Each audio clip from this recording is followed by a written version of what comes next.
Assalamualaikum Bapak Ibu Saudara. Assalamualaikum. Pripun kabaripun? Masih ada semangat? Masih ada semangat? Haleluya, kita mengucapkan kepada Tuhan. Bisa kasih tepuk tangan pada guru belakang dan saudara. Kita bersyukur atas kebaikan Tuhan. Saat ini kita bisa kembali ada sebagaimana ada, karena kemurahan Tuhan yang sangat besar yang kita bersama. Ya, puji Tuhan, kali ini kita dikasih berkat sama Tuhan. Hujan berkat hujan atau hujan berkat. Puji Tuhan, dua-duanya ya. Kita sudah menaikkan berapa pujian kepada Tuhan, dan sebentar sebelum kita akan masuk dalam perjamuan kudus, kita akan terima kebenaran firman Tuhan terlebih dahulu. Tentunya kita akan siapkan seluruh kehidupan kita, hati kita, supaya firman Tuhan bisa memberkati kita semuanya. Amin, saudaraku. Saudara siap diberkati Tuhan? Haleluya. Kita akan melihat di dalam suratan Ibrani pasal yang ke-9.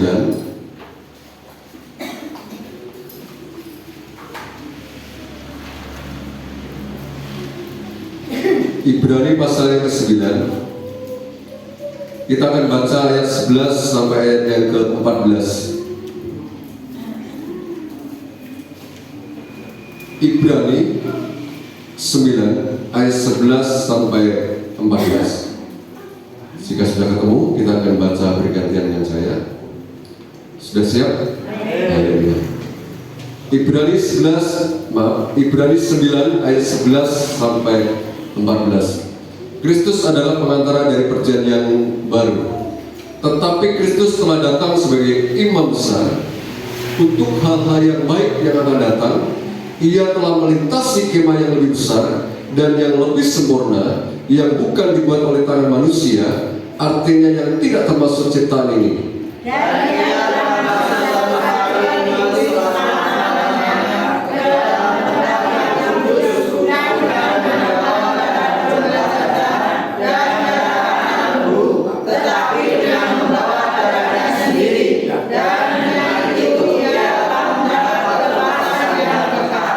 Sebab jika darah domba jantan dan darah lembu jantan dan percikan abu lembu mudah menguduskan mereka yang najis, sehingga mereka disucikan secara lahiriah,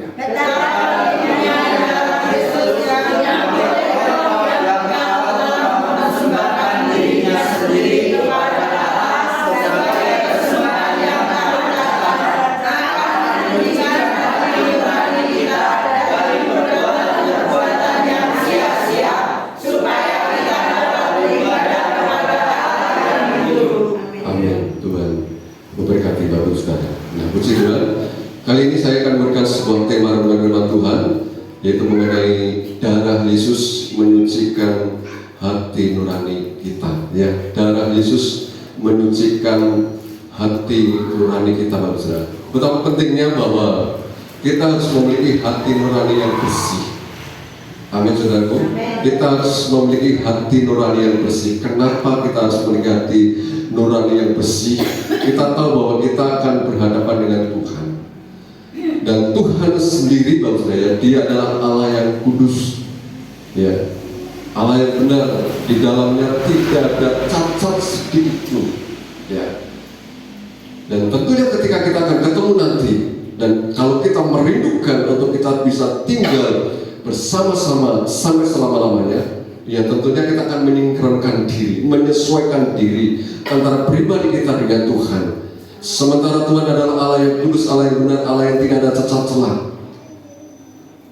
Bagaimana mungkin ketika kita tidak memiliki hati nurani yang bersih, kita bisa ketemu dengan Tuhan?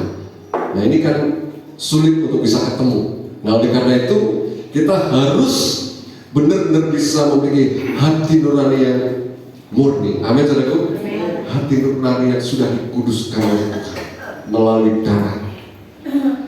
Nah, Bapak Ibu sedang kata Tuhan, kita melihat peran Tuhan yang betul luar biasa sehingga mampu menyucikan, menguduskan hati nurani kita. Kita bisa melihat dimulai dari ayat 11. Di situ dituliskan, tetapi Kristus telah datang sebagai imam besar, ya, untuk hal-hal yang baik yang akan datang. Ya, sampai di sini dulu. Kristus, kehadiran Tuhan di tengah-tengah kita. Ini dia sebagai imam besar. Dalam perjanjian lama atau dalam bait kata bahasa saya, itu ada imam di mana mereka yang diberi tugas untuk membawa umat Tuhan. Ya, dia sebagai perantara bagi umat Tuhan untuk bisa ketemu dengan Tuhan. Ya, ketika mereka sedang bermasalah, ketika mereka sedang berdosa, ya, sehingga harus melalui imam besar untuk mereka bisa minta ampun kepada Tuhan. Nah, di sini kehadiran Tuhan kita Yesus Kristus menjadi imam besar, imam yang lebih besar, Bapak saya, untuk hal-hal yang baik yang akan datang. Nah, ini apa maksudnya, teman-teman? Hal-hal yang baik yang akan datang ini adalah berbicara mengenai masa depan kita yang sesungguhnya. Masa depan kita yang sesungguhnya itu bukan di dunia ini. Ini adalah sifat sementara. Saudara setuju? Di dunia ini sifat sementara, setuju? Ragu-ragu. Aku pengen yang jawab terus. Ya, ini sementara, saudara. Ya, ini sementara. Dan saudara, kalau bisa renungkan, kemarin saya mengikuti seminar di Slovakia, berkaitan dengan kondisi keberadaan dunia ini. Yang jelas dunia ini semakin sempit. Ya, dunia ini semakin sempit. Bukan berarti dunia semakin mengecil, bukan. Ya, tetapi karena jumlah penduduknya yang terus bertambah. Sekarang kalau saudara bisa melihat, ya, di bawah Google mungkin bisa 7 atau 8 miliar saudara Tuhan penduduk di seluruh dunia. Dan ini terus berkelanjutan. Indonesia masuk nomor 4 atau 5 gitu kalau nggak salah, saudara Tuhan. Saya bayangkan negara yang sekecil ini, saudara, penduduknya sangat banyak, di urutan ke-4 atau ke-5 seluruh dunia. Dan ini terus bertambah. Seiring pertambahan penduduk, maksudnya, tentu banyak sekali kejahatan-kejahatan yang terjadi. Ya. Dunia bukan semakin membaik. Dunia semakin hari semakin jahat, dan itu memang sudah ditulis oleh kebenaran Tuhan. Oleh karena itu kita harus sadari betul bahwa memang dunia ini adalah bukan tempat kita.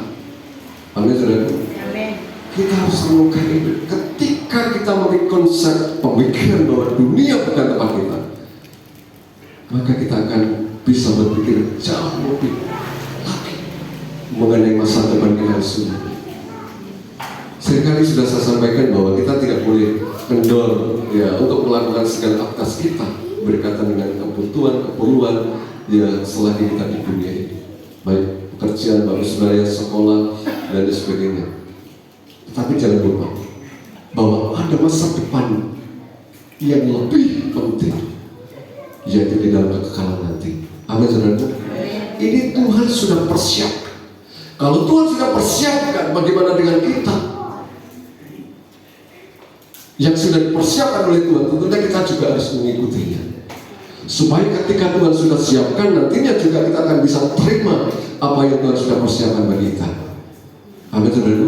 Supaya tidak sia-sia apa yang sudah dikerjakan oleh Tuhan, apa yang sudah dilakukan oleh Tuhan. Makanya dari sini konsep pemikiran kita mengenai dunia ini, kita jangan seperti orang dunia. Mereka mati-matian untuk dunia ini, ya, tidak berpikir mengenai masa depan sesungguhnya. Sehingga ketika suatu saat dipanggil Tuhan, mereka tidak memiliki apa-apa, ya, untuk diterima di dalam dunia kekekalan. Nah, oleh karena itu mari kita lihat di sini peran Tuhan ini yang sangat luar biasa, bahwa Dia sudah mempersiapkan bagi kita untuk hal-hal yang baik yang akan datang. Dia perannya sebagai imam besar, ya, Ia telah melintasi kemah yang lebih besar. Ya, kemah yang lebih besar. Dulu Musa yang diperintahkan oleh Tuhan membuat kemah suci. Ya, kemahnya ada ukurannya sekian. Ya, secara detail sudah dibuat oleh Musa persis seperti apa yang menjadi petunjuk Tuhan. Tetapi Tuhan Allah hadir melalui pribadi Yesus. Dia sudah melintasi kemah yang lebih besar, ya, yang lebih sempurna. Ini maksudnya, dia sudah masuk di dalam kerajaan surga melalui pengorbanannya Tuhan, melalui penyerahan diri Tuhan, ya, bagi kita semuanya. Artinya bahwa dia sudah berhasil masuk melintasi kemah yang lebih besar. Dia masuk yang lebih besar, yaitu menuju dalam kerajaan surga, di mana yang tidak dibuat oleh tangan manusia nanti sudah dituliskan, ya, dan juga artinya yang tidak termasuk ciptaan yang ada di dalam dunia. Ya, ini lebih detailnya ayat 12. Ya, dan dia telah masuk satu kali untuk selama-lamanya. Artinya bahwa dia mati satu kali, ya, untuk selama-lamanya ke dalam tempat yang kudus, bukan dengan membawa darah domba dan darah anak lembu. Kalau dulu adalah harus memakai, ya, darah anak domba, anak lembu atau burung terpukul dan sebagainya, saya. Tetapi Yesus membawa korban, bukan seperti itu, bukan binatang, tetapi dengan apa? Darahnya sendiri. Ya, darahnya sendiri. Ini yang harus kita renungkan, betul. Dia datang dengan membawa darahnya sendiri. Makanya dia bisa berhasil melintasi kemah yang besar. Dia bisa masuk di dalam kerajaan surga, Bapak Saudara kerajaan Tuhan, ya, di mana apa? Supaya bisa memberikan kelepasan kekal. Artinya bahwa kita sudah tidak lagi dibelenggu dengan oleh dosa, karena dosanya sudah dilepaskan oleh Tuhan dan kita bisa menikmati kehidupan yang kekal bersama dengan Tuhan. Amin, saudaraku. Ini luar biasa. Ini yang kadang-kala masih belum kita renungkan dengan serius, sehingga kita asal-asalan ketika kita datang kepada Tuhan. Hanya sekedar kita beribadah kepada Tuhan, hanya sekedar kita melakukan benar firman Tuhan, karena kita belum mencapai ke sana mengenai apa yang sudah dikerjakan oleh Tuhan. Itu sebenarnya adalah sangat luar biasa. Oleh karena itu, mari kita renungkan dengan sungguh-sungguh supaya kita bisa lebih menjadi dewasa bagaimana kita bisa mengikut Tuhan. Amin, saudaraku. Ya, Tuhan dia hadir sebagai imam besar. Ya, dia melintasi kemah yang lebih besar. Dia bisa berhasil karena dia datang bukan dengan darah anak lembu atau darah anak domba, tetapi dengan darahnya sendiri, dan cukup sekali. Ya, cukup sekali. Itu sudah bisa mengatasi seluruh, ya, persoalan yang dihadapi oleh umat manusia yang ada di dalam dunia ini. Nah, kemudian sebab jika darah domba jantan, ini alasannya saudara, dan darah lembu jantan dan percikan abu muda menguduskan mereka yang najis, sehingga mereka disucikan secara lahiriah. Bapak saya, di mana ketika darah anak domba itu percikan ke bagian-bagian peralatan, ya, kemah suci pada waktu itu, semuanya bisa menjadi suci. Ya, juga tubuh mereka, tubuh jasmani menjadi suci, sudah kata Tuhan. Nah, ini betapa lebihnya, Bapak saya, melalui darah Yesus ini, bukan hanya melalui sisi luar, tetapi sampai ke dalam. Anda sudah sampai ke dalam. Dan ini yang sebenarnya jauh lebih penting, ya, jauh lebih penting. Kita harus betul-betul bisa merasakan bagaimana diri kita ini disucikan hati kita. Dan ini tidak bisa dilakukan oleh sembarang orang, hanya melalui pribadi Tuhan, hanya melalui pengorbanan Tuhan, hanya melalui darah Yesus yang dicurahkan bagi kita. Kita bisa dibersihkan hati nurani kita. Amin. Dulu sebelum kita diampuni oleh Tuhan dosa-dosa kita, kalau kita terus hidup di dalam kegelapan, hidup di dalam dosa, hati yang belum terbereskan dan lain sebagainya. Tetapi oleh pengorbanan Tuhan ini harus kita lakukan benar-benar bahwa Dia sebenarnya sudah menyucikan hati nurani kita. Ya, dijelaskan di dalam ayat 14 tadi betapa lebihnya darah Kristus yang oleh roh Allah yang kalau Allah mempersembahkan dirinya sendiri kepada Allah sebagai persembahan yang tak bercacat, akan menyucikan hati kita ini dari perbuatan yang sia-sia. Tujuannya supaya kita bisa beribadah kepada Allah yang hidup. Ini sudah dikerjakan oleh Tuhan, di mana melalui pengorbanan Tuhan, kematian Tuhan itu memutuskan, menyucikan hati nurani kita, ya, dari perbuatan yang sia-sia. Tujuannya supaya kita bisa beribadah kepada Tuhan Allah yang hidup. Nah, sekarang menjadi perlindungannya Bapak Ibu saya kasih Tuhan. Mari, ketika kita sudah disucikan hati kita, yang menjadi tugas kita adalah bagaimana kita bisa menjaga hati kita supaya tetap bersih di hadapan Tuhan. Amin, saudaraku. Menjaga hati kita ini tetap bersih di hadapan Tuhan. Ya. Setiap hari ya, saya menyapu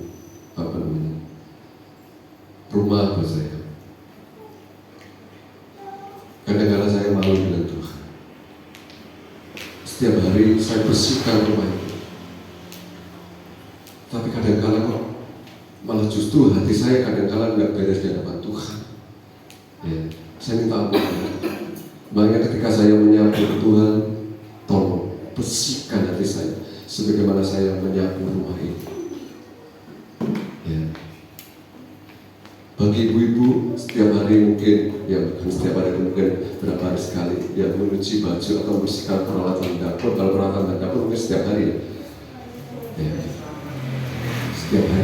Setiap hari ibu-ibu itu kerjanya banyak sekali. Ya.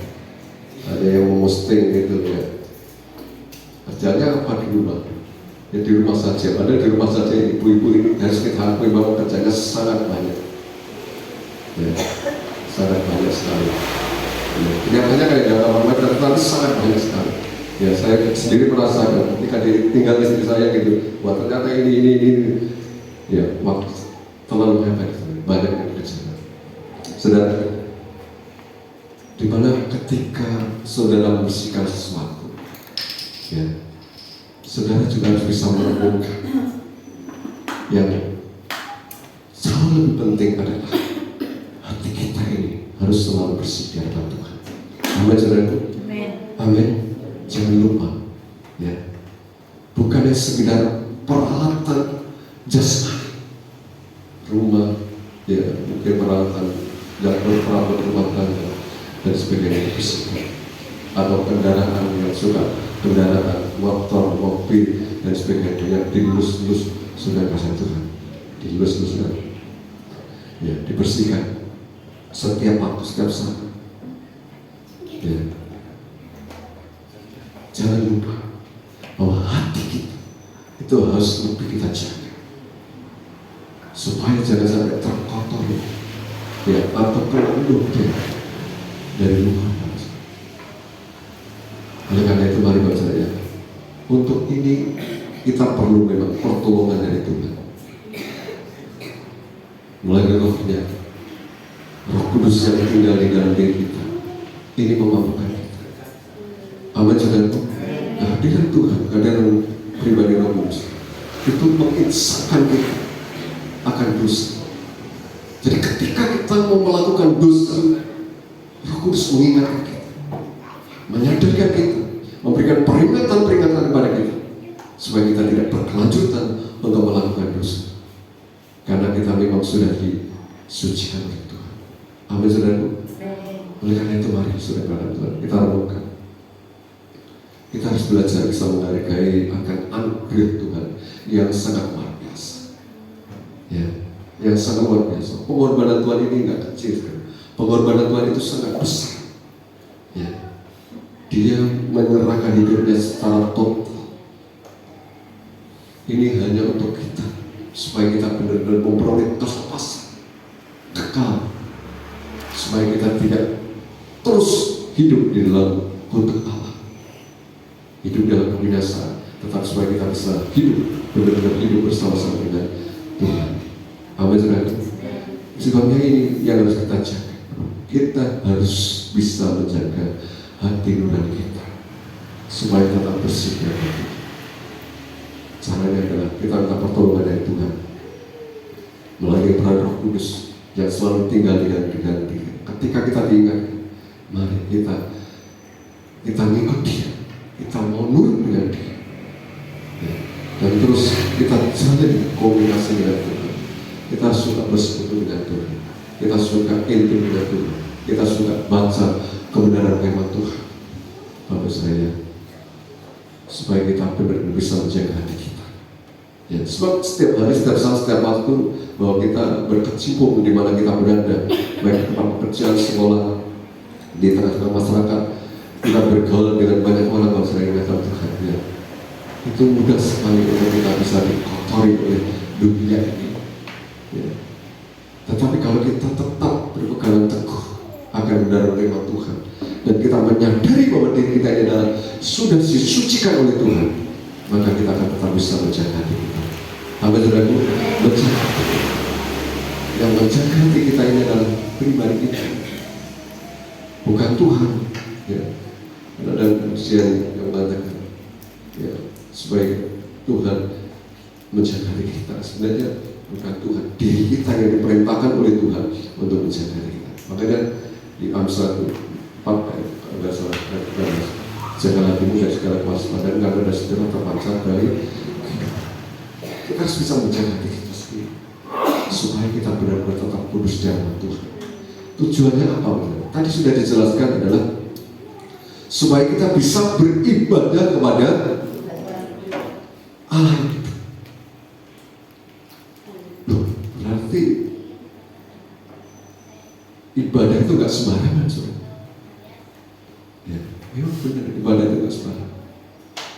Tuhan tidak menolak siapapun datang kepada Tuhan. Dalam kondisi apapun Tuhan tidak menolak. Ya. Tetapi ketika kita sudah benar-benar masuk di dalamnya, Tuhan merindukan supaya kita benar-benar memiliki hati yang bersih dan supaya kita bisa menyambung dengan Tuhan. Amin, saudara. Bahasanya supaya kita bisa menyambung dengan Tuhan. Di awal tadi sudah saya sampaikan bahwa Allah kita adalah yang kudus. Kalau kita tidak kudus, kita tidak bisa. Kenapa? Makanya perlu kita harus tetap memiliki hati nurani yang bersih. Saudara, ini penting supaya kita bisa beribadah kepada Allah yang hidup, supaya kita benar-benar bisa meninggikan Tuhan, bisa memuliakan Tuhan. Jadi ibadah itu tidak sembarangan. Kalau kita sembarangan, kita tidak akan bisa ketemu dengan Tuhan. Ya memang tubuh kita berada di dalam gedung gereja, tetapi hati kita belum ketemu dengan Tuhan kalau kita tidak memiliki hati yang bersih di hadapan Tuhan. Oleh karena itu, mari Bapak Ibu Saudara Tuhan, kita harus terus jaga hati kita supaya kita benar-benar bisa tetap memiliki hati nurani yang bersih, yang suci, yang kudus, dan kita bisa beribadah kepada Allah kita yang hidup. Amin, saudaraku. Dan setelah nanti kita akan juga bisa menikmati janji Tuhan yang lebih lagi, yang luar biasa, seperti ya. Kita akan baca di dalam ayat 15. Ayat 15 kita akan baca bersama-sama. Sudah ketemu? Ayat 15, 2, 3. Karena itu ia adalah pemantara dari suatu perjanjian yang baru, supaya mereka yang telah terpanggil dapat menerima bagian kekal yang dijanjikan. Sebab ia telah mati untuk menebus pelanggaran-pelanggaran yang telah dilakukan selama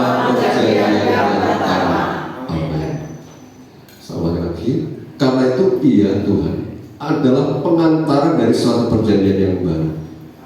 Dia akan sebagai perantaranya, saudara, supaya mereka yang terpanggil dapat menerima bagian kekal yang dijanjikan. Ya, saya dan saudara kita bersyukur kepada Tuhan, kita sudah masuk golongan orang yang terpanggil oleh Tuhan. Amin. Yang terpanggil, dan yang lainnya juga masuk golongan yang dipilih oleh Tuhan. Sebab ia telah mati untuk menebus pelanggaran-pelanggaran yang telah dilakukan selama perjanjian yang pertama, perjanjian yang lama. Sedangkan Tuhan, ya.